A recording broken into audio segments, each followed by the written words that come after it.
সালামুন আলা ইব্রাহিম 7 বার পাঠ করে এক মুষ্টি মাটিতে ফু দিলে কি হয়? আমি আবার বলছি, সালামুন আলা ইব্রাহিম 7 বার পাঠ করে এক মুষ্টি মাটিতে ফু দিলে কি হয়? খুবই দামি এবং গুরুত্বপূর্ণ আমলটি। এই আমলটি আপনি শিখে রাখুন, আপনার কাজে লাগবে। আমলটি কখন, কিভাবে করবেন, কোন নিয়মে করবেন, আমলটি করে কিভাবে উপকৃত হবেন আমি বলে দিচ্ছি। তাই বিস্তারিত জানার জন্য, আমলটি শিখে রাখার জন্য ভিডিওটি না টেনে, না কেটে ধৈর্য এবং মনোযোগ সহকারে শেষ পর্যন্ত দেখতে থাকুন। তাহলে আপনি সঠিক নিয়মে আমলটি করতে পারবেন। আর যদি টেনে টেনে দেখেন, কেটে কেটে দেখেন, তাহলে অনেক জায়গায় বাদ পড়ে যেতে পারে, সঠিক নিয়মে আপনি আমলটি করতে পারবেন না। তো প্রিয় ভাই বোনেরা, এই আমলটি করে যখন আপনি লাভবান হবেন, উপকৃত হবেন, তখন আনন্দিত হবেন। আমলটি করতে আপনার অল্প কিছু সময় ব্যয় করতে হবে, অর্থ সম্পদ খরচ করতে হবে না। প্রিয় ভাই বোনেরা, আমলের শুরুতেই কিভাবে আমলটি করবেন বলে দিব, তারপর বলবো আমলটি করে কিভাবে উপকৃত হবেন। তাহলে চলুন কিভাবে আমলটি করতে হয় জেনে নেওয়া যাক। শুরুতে আপনার কাছে এক মুষ্টি মাটি রাখবেন। এই আমলটি আপনি দাঁড়িয়ে বসে যে কোনো অবস্থায় করতে পারেন, সমস্যা নেই। তারপর আপনি উত্তম রূপে ওযু করবেন।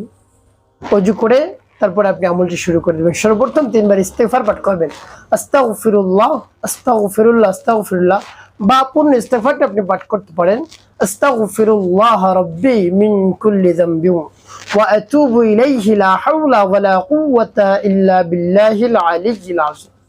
এভাবে যখন ইস্তেগফার পাঠ করা হয়ে যাবে, তারপর 3 বার দুরূদ শরীফ সাল্লাল্লাহু আলাইহি ওয়াসাল্লাম সাল্লাল্লাহু আলাইহি ওয়াসাল্লাম সাল্লাল্লাহু আলাইহি ওয়াসাল্লাম। ইস্তেগফার এবং দুরূদ শরীফ যখন পাঠ করা হয়ে যাবে, এরপরে আপনি কি করবেন?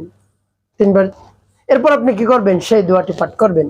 সেই দোয়াটি যখন পাঠ করবেন, মনে মনে আল্লাহ রাব্বুল আলামিনের কাছে বলবেন, হে আল্লাহ, আমার আমলকে, আমার সময়কে আপনি কবুল করুন, আর যে সমস্যা সমাধানের জন্য আমি আমলটি করছি সেই সমস্যা সমাধান করে দিন। এভাবে বলবেন। এরপরে আপনি সেই আয়াতটি, সেই দোয়াটি পাঠ করবেন। পাঠ করে পরবর্তী কি কি করবেন বলে দিচ্ছি। আগে আয়াতটি বলে নিই। আমার দেখায় নিয়ম অনুযায়ী সেই আয়াতটি বা দোয়াটি পাঠ করবেন। বিসমিল্লাহির রাহমানির রহিম। সালামুন আলা ইব্রাহিম। সালামুন আলা ইব্রাহিম।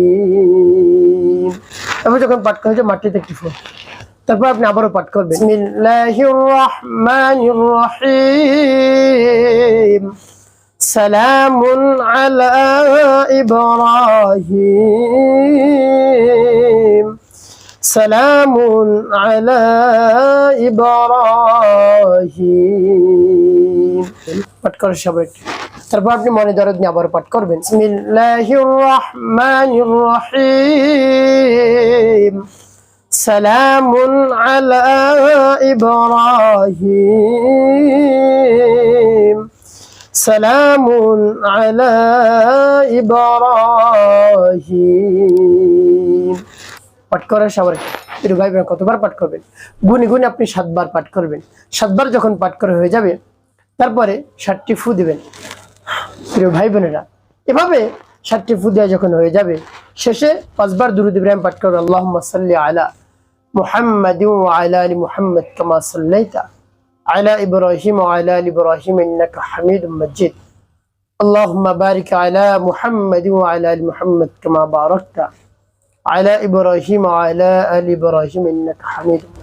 اللهم صل على محمد وعلى آل محمد كما صليت على إبراهيم وعلى آل إبراهيم إنك حميد مجيد. اللهم بارك على محمد وعلى آل محمد كما باركت على إبراهيم وعلى آل إبراهيم إنك حميد مجيد. اللهم صل على محمد وعلى آل محمد كما صليت على إبراهيم وعلى آل إبراهيم إنك حميد مجيد. اللهم بارك على محمد وعلى آل محمد كما باركت على إبراهيم وعلى آل إبراهيم إنك حميد مجيد. তবে যখন দুরূদ ইব্রাহিম পাঠ করা হয়ে যাবে, এরপর আপনি কি করবেন? দুটি ফু দেবেন মাটিতে। প্রিয় ভাই বোন, আপনার আমলটি করা শেষ। কোন উদ্দেশ্যের জন্য আপনি আমলটি করলেন বলে দিচ্ছি। যদি কোথাও আগুন লেগে যায়, বাসা বাড়িতে বা দোকানপাট, যেখানে আগুন লেগে যায়, কোনোভাবেই আগুন নিভছে না, যত চেষ্টা করছেন আগুন নিভছে না, আপনি এভাবে আমল করবেন। মাটির উপর ফু দেবেন, সালামুন আলা ইব্রাহিম পাঠ করে ফু দিয়ে সেই মাটি আপনি নিয়ত করে নিক্ষেপ করবেন আগুনের দিকে। দেখবেন একেবারে সহজ হয়ে যাবে ইনশাআল্লাহ। আল্লাহ রাব্বুল আলামিন অতি সহজেই এই আগুন নিবানোর ব্যবস্থা করে দেবেন, অতি সহজ করে দেবেন ইনশাআল্লাহ। আপনি যদি বিশ্বাস নিয়ে এভাবে আমলটি করে মাটি নিক্ষেপ করতে পারেন ইনশাআল্লাহ। একটি কাজ করতে হবে, 5 ওয়াক্ত নামাজ আপনাকে আদায় করতে হবে। মানুষের কল্যাণে খিদমত কাজ করবেন, অবশ্যই আপনার জীবন হবে সুখময় এবং শান্তিপূর্ণ ইনশাআল্লাহ।